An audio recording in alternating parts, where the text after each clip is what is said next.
ด่วนข่าวดีที่สุดใน3โลดตอนนี้น้ำลด4คนสามารถคานออกมาจากถ้ำเองได้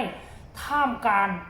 ความปลื้มปิติยินดีของญาติพี่น้องกระโดดเข้าไปกอดกันลุ่มปุ้มป่วยกู้ภัยไทยจำเป็นต้องแลนเข้ามาแยกห้ามคนเข้าใกล้เด็ดขาดเพราะข้าเจ้ายังอิดเมื่อยอยู่ต้องไปให้แพทย์ปฐมพยาบาลสะก่อนเหตุการณ์จะเป็นแนวใดให้ทุกคนไปชมคลิปนี้พร้อมๆกันเลย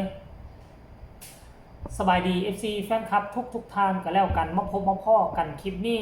ถือว่าเป็นข่าวดีที่สุดที่เฮาคองคอยกันมา10กว่าวัน10กว่ามื้อในที่สุดมื้อนี้ก็บรรลุเป้าหมายท่านผู้ชมก็คิดว่ามันจะยากคือกันกับเหตุการณ์เคสแรกเที่ยวออกมามื้อคืนนี้นั่นเพราะว่ามื้อคืนนี้นั่นต้องใส่นักประดาน้ำแล้วก็แต่งองค์ทรงเครื่องให้ผู้ประสบภัยเป็นนักประดาน้ำคนหนึ่งซึ่งมันสิมีความยากซึ่งแตกต่างจากกลุ่มที่ออกมามือนี่นั่นเองท่านผู้ชมเนาะด้วยความหอมไม่หอมมือแล้วก็ด้วยความว่าจักปั๊มน้ำเครื่องปั๊มน้ำเฮาก็ทำงานตลอดเกือบ24ชั่วโมงแต่ว่าค่อยเกิดเชื่อว่านี่นักประดาน้ำนี่จะเป็นผู้เข้าไปหาเขาไปประเมินความเสี่ยง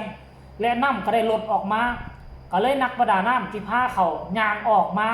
เนาะมุดออกมาจากห้องโถงที่เขาเจ้าอยู่มาสู่ห้องโถงที่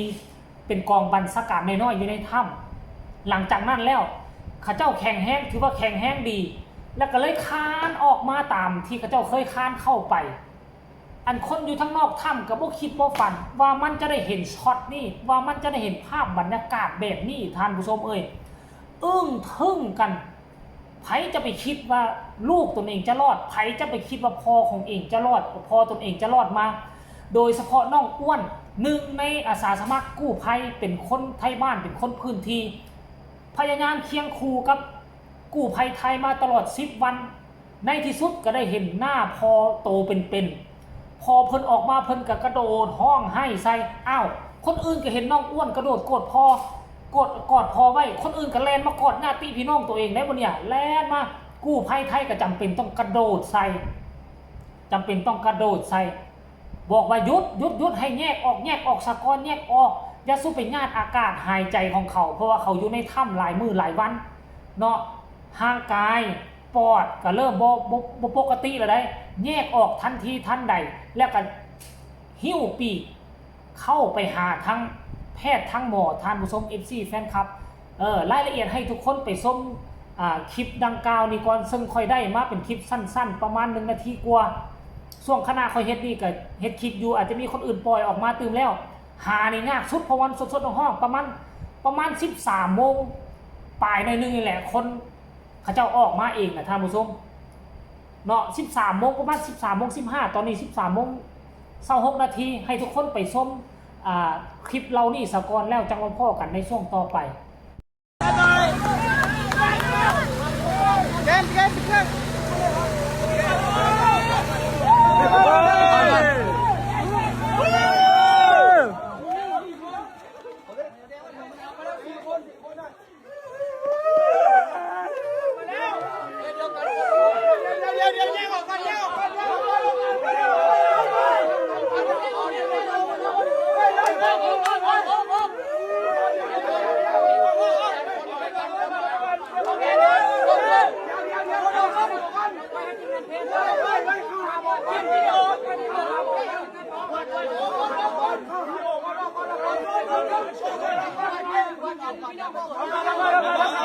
หาหมอก่อน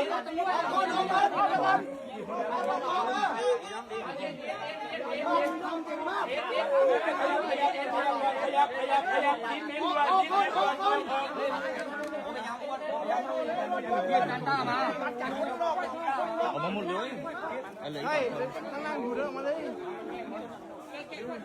เราสู้บอลได้เฮ้ยอ้วนเฮ้ยรับเลย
อ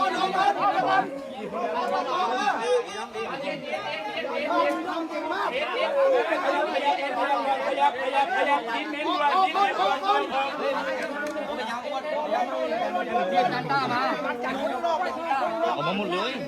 อะไร เฮ้ยนั่งอยู่เรื่องมาเลย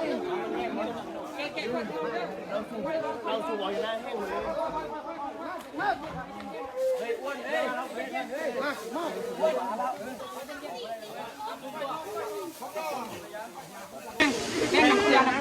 ไปคนละห้องอันนี้ห้องบน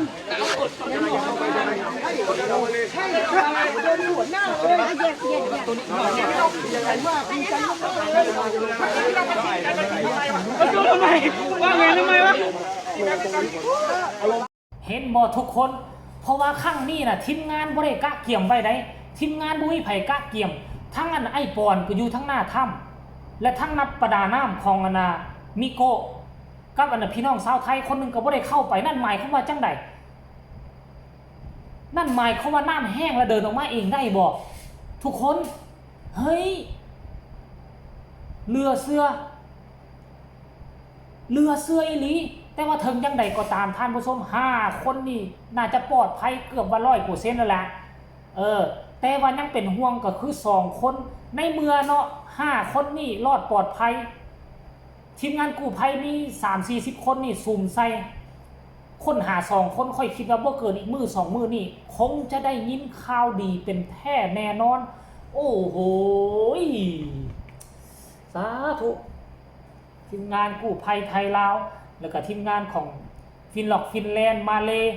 สิงคโปร์ออสเตรเลียล่าสุดคือญี่ปุ่นก็มาเสริมอีก 4-5 ประเทศคุณท่านผู้ชม FC แฟนคลับเอาสรุปรวมแล้วก็มาแจ้งข่าวเปล่าประกาศให้ FC แฟนคลับได้รับได้ฮู้กันทุกทั่วหน้ากันแล้วกันพี่น้องชาวลาวพี่น้องชาวไทยแล้วก็ทั่วโลกเนาะขออยากกราบลงดินพุ่นแหละท่านผู้ชมบ่ฮู้คำใดสิเอามาเปรียบเทียบบ่ฮู้คำใดสิเอามาเว้านอกจากคำขอบอกขอบใจฝากทุกคนกดไลค์กดแชร์กดติดตามที่สำคัญจะกดข้ามโฆษณาเนาะผู้ใดมีคำตำหนิติชมคำคิดคำเห็นอยากจะเว้า